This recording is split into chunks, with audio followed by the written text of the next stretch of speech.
one of the best, if not the best, school systems, if you include all the systems in the county, right here in El Paso, Texas. I see no reason for that not to be the case. And there are plenty of great schools, wonderful teachers and superintendents and people that we should be championing. We've got some in the room today. And so I think that's the focus when it comes to that. Two last things. One of the issues where I feel like El Paso, even its freshman representative who's in the minority party, can play a leading role is are those issues that pertain to the U.S.-Mexico border. So when we're talking about border security, when we're talking about trade, when we're talking about immigration, when we're talking about bilateral relations with Mexico and the $92 billion a year in U.S.-Mexico trade that passes through just this community, El Paso, Texas, that's where we need to be taking a leading role.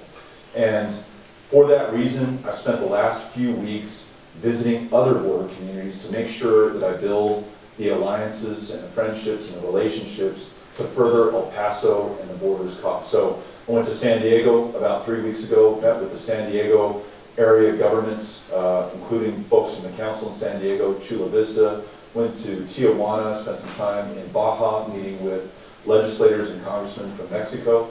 I went to Brownsville, Port Isabel, McAllen, in the Rio Grande Valley the following week to meet with leaders and people who understand these issues from their perspective in South Texas. And then last week I went to Nogales on the Arizona-Sonora border and got to understand those issues from their perspective. This past Monday, not even a week ago, we held an ad hoc meeting of the Border Congressional Caucus. Representatives Raul Grijalva and Philemon Vela, Grijalva from Arizona, Vela from South Texas, came and joined us here in El Paso to listen to this community, understand our perspective, and take that back to Congress. I was so proud of hearing from our mayor, from our sheriff, from community leaders, from our bishop, even from people who had contrasting views from where I stand, because those are certainly every bit as valid as mine, making sure that those legislators understood our perspective and then carry that back to Washington, D.C. The issues that we have here, the long wait times, the broken immigration system, our inability to capitalize on all the trade and potential job opportunities at the border, we're not going to change those overnight, but I wanted to give you an update on how we're making an impact and influencing the process. Last thing I'll tell you about is Syria. The last time I met in a community town hall was, I believe, 2 weeks ago, more or less, downtown in the Community Foundation room. More than 200 El Pasoans came out with less than 24 hours notice. And I think that gives you some insight into how important this issue is for El Paso and for our country. And I was blown away by the intelligence, the thoughtfulness, the passion in the comments that I heard. We heard from dozens of El Pasoans, veterans, people who had fought in wars. We heard from Syrian Americans, people who had recently lived there and brought a unique perspective. Heard from people from all ages, walks of life, young children and senior citizens included. And the overwhelming consensus was, we think what is happening in Syria is terrible. There needs to be something done, but a unilateral U.S. military response is not that thing that needs to be done. And so what I told the group then, what I committed to is my first job is to listen to you. And so I've heard you tonight. I'm now going back to Washington, D.C. I went back, went to a secure briefing room, read the intelligence and the data. I then went to a secure briefing conducted by Secretary of State John Kerry, by Defense Secretary Hagel, by Director of National Intelligence Clapper, and several other key administration actors who are important to the decision that we're making. And after listening to the community, reading the intelligence, hearing the administration's argument, I was not persuaded, and I came out publicly early that I would not vote for war. As did many other members of Congress who were so I don't have to tell you where we are right now. We were offered an amazing opportunity via the Russians who seized upon a comment that Secretary of State Kerry made to withhold further military action as long as we were making progress in recovering those chemical weapons. Seems like we're still making progress on that. There is still the chance that there will be another call for military action. I will keep you updated, but I want to thank you and other people who are not here. I want to thank the community for helping me think through that decision. It made me feel very grounded in the ultimate decision I made, which is frankly not always the easiest thing to do when you have members of the administration asking you to join them, when you have an invitation from the Vice President to join him at the White House for a meeting so that he can persuade you that what they're doing is the right thing. When I knew exactly where my community stood, when I had thoroughly searched my conscience and thought through this issue and felt like I had listened to all the arguments, I was unshakable once I reached my conclusion. So I want to thank you for that. There are a number of other things that I could provide updates on. I think of Veterans Affairs issues. I sit on the Veterans Affairs Committee as well as Homeland Security. But we are having a special Veterans Issues Town Hall meeting at 1 o'clock today, not too far down the road at the Trans Mountain campus of the El Paso Community College. I welcome you to come to that. I'm happy to respond to veterans issues that might come up in the town hall meeting today, but I've already spoken for far too long. So what I will do is turn the microphones over to you. We've got 2 microphones, and the way this works is please feel free to stand and form a line if there's more than one person who wants to speak. And I'll just take you in turn. I'll go from one microphone to the next, and we'll take it from there. So we will start to your right with Ms. Aguilera, and the floor is yours, Susan. Good morning, Beto. We really appreciate all the comments that you have made towards William Beaumont Army Medical Center and all the veterans. And on behalf, in continuing to honor our veterans and our civilians and those of us that take an oath to defend our nation, I say this: our veterans deserve 100% care. Our soldiers deserve 100% care. How dare Congress now propose a threat to shut down the government? Our request now is please leave William Beaumont Army Medical Center 100% staffed. Just like we wouldn't begin to determine which veteran deserves 100% care and which one doesn't, there is no way that we should be determining that with employees as well. Veterans deserve 100% care, and William Beaumont Army Medical Centers deserve to be 100% employed. Thank you. Thank you, Susan. Thank you. I want to commend Susan for, she has been at almost, if not every single one of our town hall meetings, standing up for federal employees.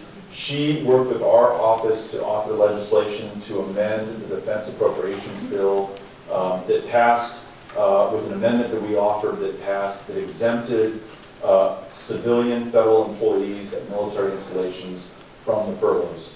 And while that passed the House of Representatives, the same dysfunction that I described earlier applies there. It hasn't made it through the Senate yet, and we don't even have a budget to which we can apply the appropriations bill. But thank you for your advocacy and for being here. We'll now go to your left, and then we'll keep switching mics. Yes, sir. My name is Michael Wallace. I'm an unemployed teacher, social worker here in El Paso. For the last 5 years, I've been in Korea, where I've been a graduate student and a teacher. And many times we've involved with some of my friends and colleagues, we've talked civics, matters of politics. My question is, how much blame can we, the voting public, or members of constituencies across the nation, take for the sequester itself? I've been directly and adversely affected by the sequester greatly here for the last year. And my question really stems from the fact, how much do we, being active in our community, on the phone, on the computer, shooting out emails, put pressure on our representation saying, I want this to happen, I want this to happen, and putting pressure on our elected officials? How much do we have an effect on our own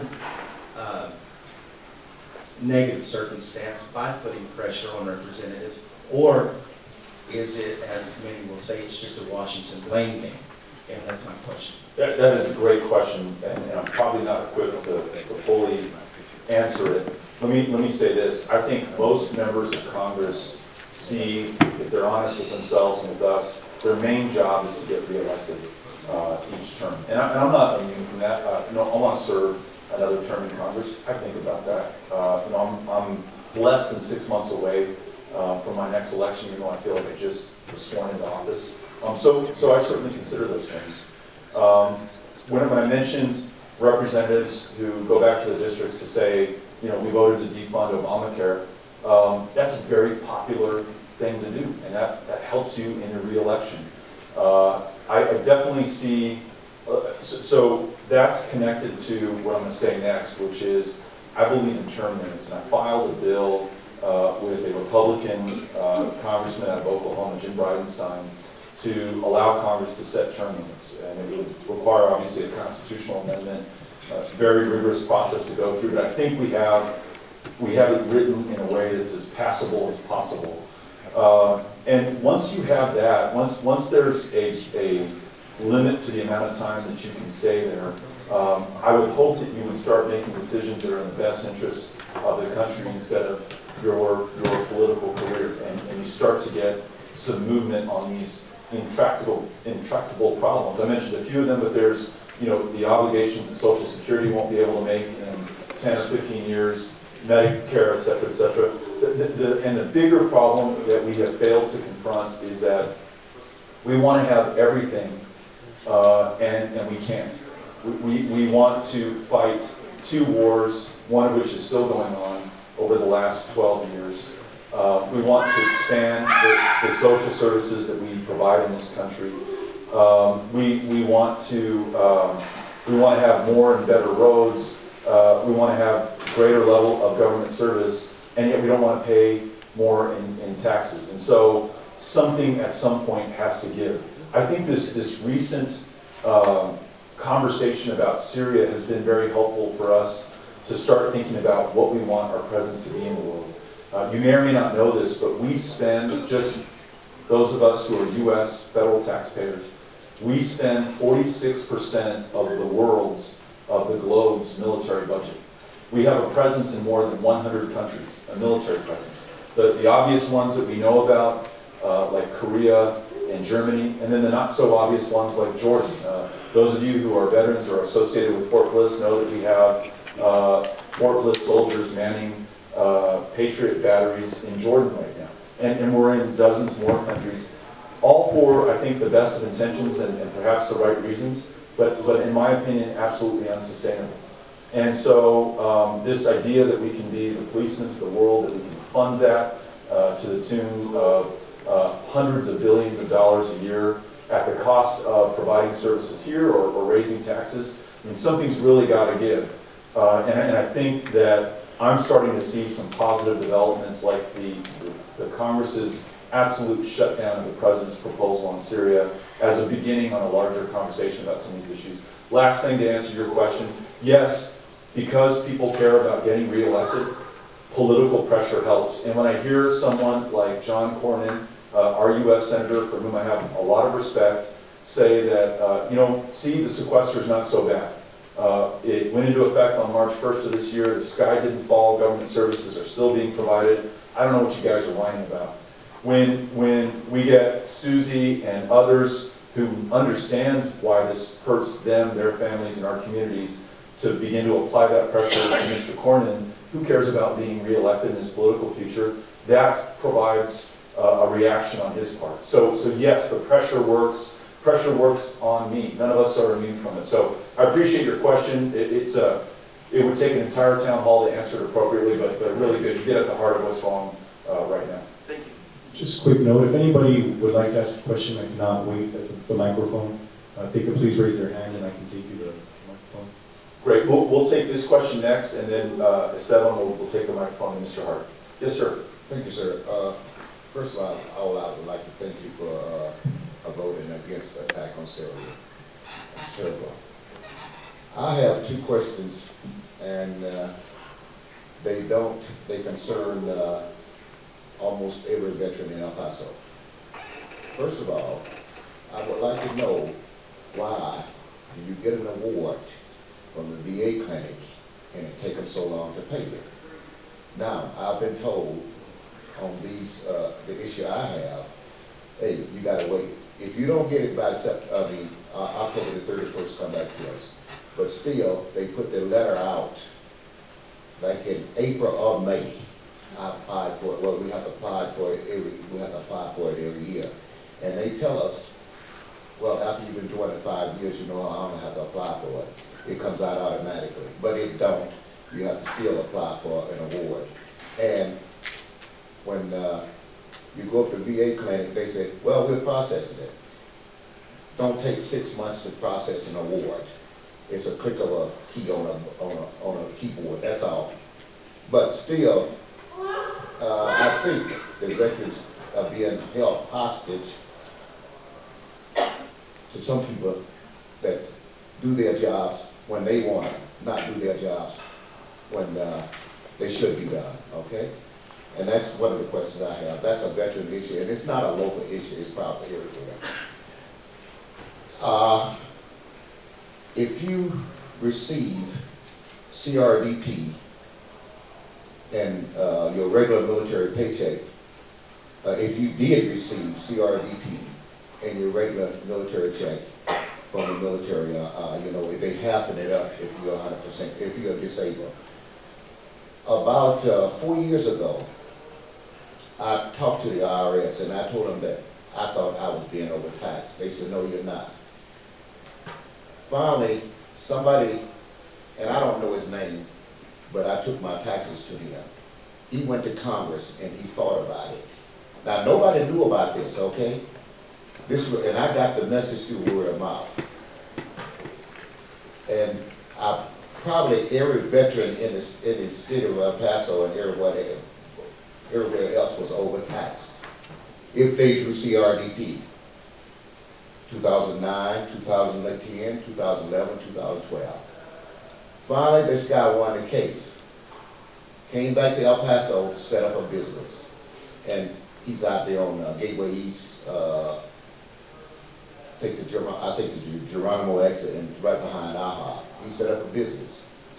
And what he did, he told some people, the message got out to me, where he told some people, say, hey, look, you guys are being overtaxed. Went back and tried to get a redeem on our taxes for 2009, 2010, 2011, 2012. Okay, I got that for 2010, 2011, 2012. I got that, which was in the amount of over $5,000 for the first one, $2,000 for the next, $2,000 for the next one. But they told me the statute of limitation is over for 2009. You can't get that. Why does the government take our money and we can't get our money back from them? That's a great question. There's no statute of limitations on the taxes you owe the government. And yeah, so that's right. you. So I lost it, and a whole bunch of other veterans, which probably don't know about this. A lot of people still don't know about this. Yeah. It's never been published. The VA never published it, or the government never published it, or IRS never published it. So some of the people will never get their money. Let me do this, sir. First of all, I want to make sure that someone from our team gets your information, because I think we have something to learn from you that we might be able to apply to legislation to correct a problem that exists from what you just described in your second question. And so I'll make the commitment for us to do that. You know, your first question in terms of accountability, which is what I think you're really addressing. Please take a seat. I'll say that I've been impressed with much of what Secretary Shinseki, who runs the VA, has done. I've been impressed with John. I've been impressed with Mr. Lumpos in those meetings I've had. But I've got to tell you, the problems that you just described, the problems that we hear on a daily basis in our office, the VA is still not where it should be in terms of developing a culture of accountability. The kinds of mistakes that you described, for them to happen not uniquely to one or two people, but to happen to very many people that we need in our community. When I talk to my colleagues on the Veterans Affairs Committee, to hear them there. When I have problems getting an answer back from the VA myself, I filed a bill in April to speed response times on service-connected disability claims. Worked with the VBA administration to get a response back. Went through the markup process on the subcommittee and the committee side. Never heard anything from them. It passed unanimously. I got full bipartisan Republican and Democratic support. It's going to go to the floor of the House. I fully believe this is going to become legislation. But it's a no-cost bill to speed response times. And so I wrote a letter to the VBA saying, you know what, certainly this bill is going to pass, and I think it's going to be a great bill, but you can just administratively adopt the recommendations in the bill and start helping those veterans today. I wrote that letter in, I think, June. I just got an answer back this week, the day before a hearing I had with the VA, and in the response back, they tell me that our bill would create additional wait times, additional administrative burden. And you know, if I had to wait from April to September to get a very simple answer on a very simple bill, and I'm a member of Congress, I think it is indicative of what the hundreds of thousands of veterans in our country and the nearly 80,000 in our community are going through every day. And that is not to say that there aren't veterans who receive exceptional care and treatment and respect from the VA and the VBA. That is certainly the case. And it doesn't mean that we don't have good people who are trying to turn that around. But the status quo is unacceptable. And I don't see enough accountability in the VA consequences for what you're talking about. So in your individual cases, I'm going to make sure that someone from my office works with you to resolve those issues. Where we can find a legislative remedy for that, to hold the VA accountable, provide refunds going back more than 3 years, that's what we'll do. So thank you for bringing that to our attention. Mr. Hart, we're going to pass the mic to you.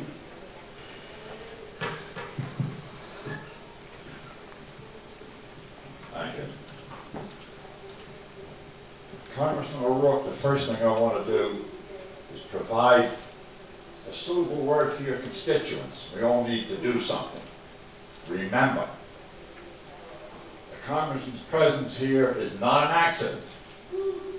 He got elected, not once but twice. And why did he win those 2 elections? Because we were disgusted, because we felt we deserved better, because we felt we needed a breath of fresh air, and that's what stands before us. He keeps his word. It's unfortunate that this makes it different, but he keeps his word. He said he will have town hall meetings every month. Well, we can all count to 9. He said there would be periodic meetings for veterans. There's going to be another one this afternoon. He said he was willing to do everything possible to make things better for veterans.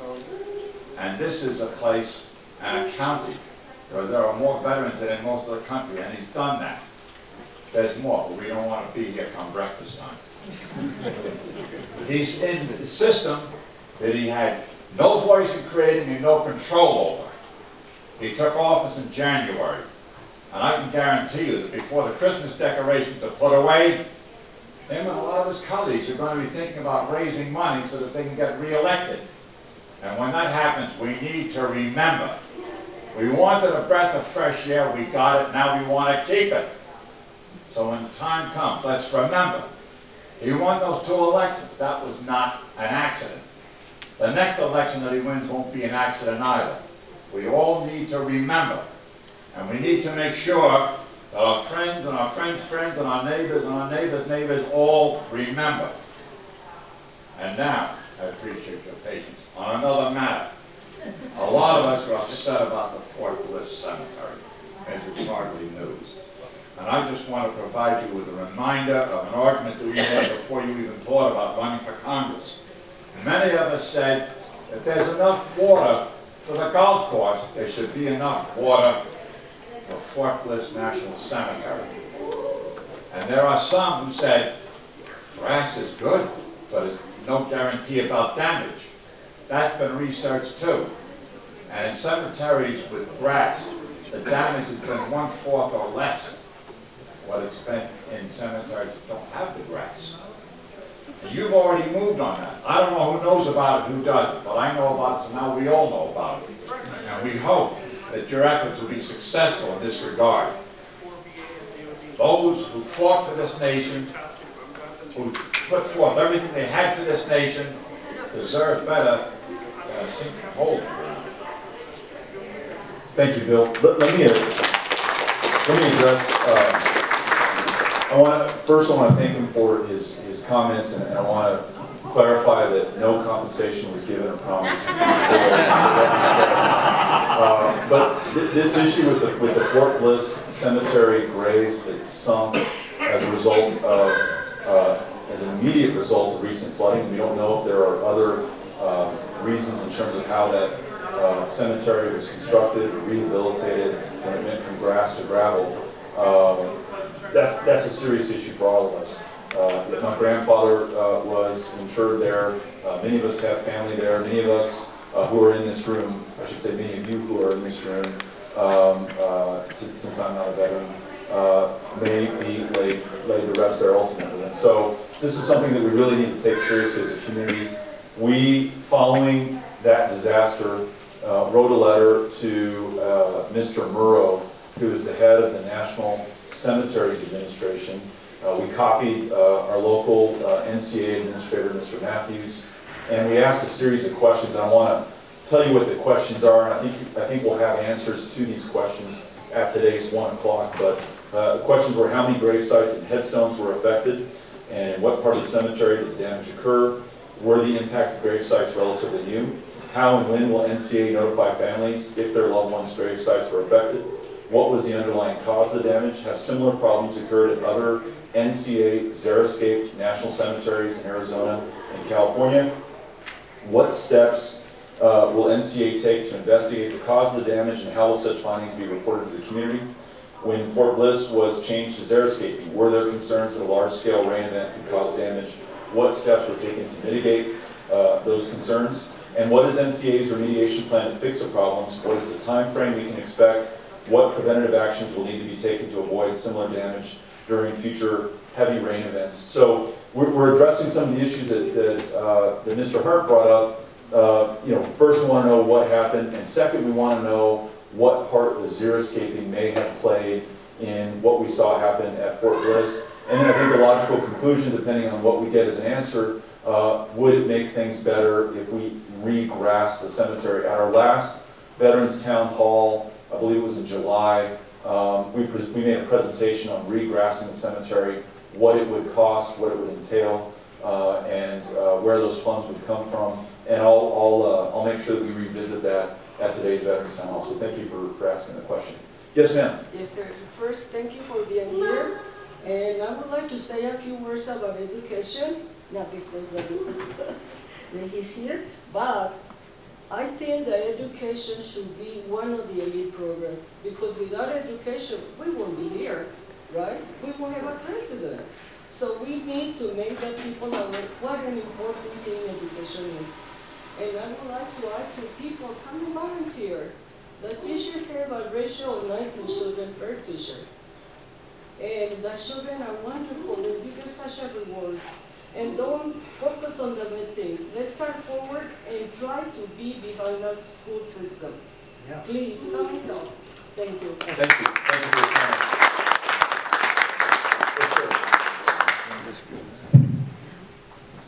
comment.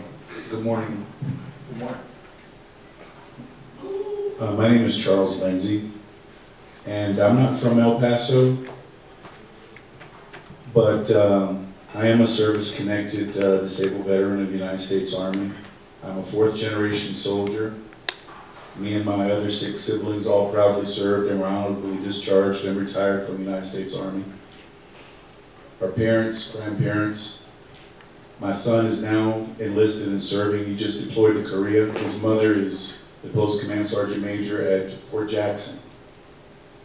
I came here to El Paso because my brother died, and I came to take his remains back to Fort Sam Houston to be buried at the National Cemetery. I have a question for anyone that works with the city, with the VA, with law enforcement. I've been here in El Paso for 2 weeks now, trying to take my brother's remains back home. I received a call 1 month ago, almost to today, that my brother's body was found in a hotel room near the University Medical Center where he was working. And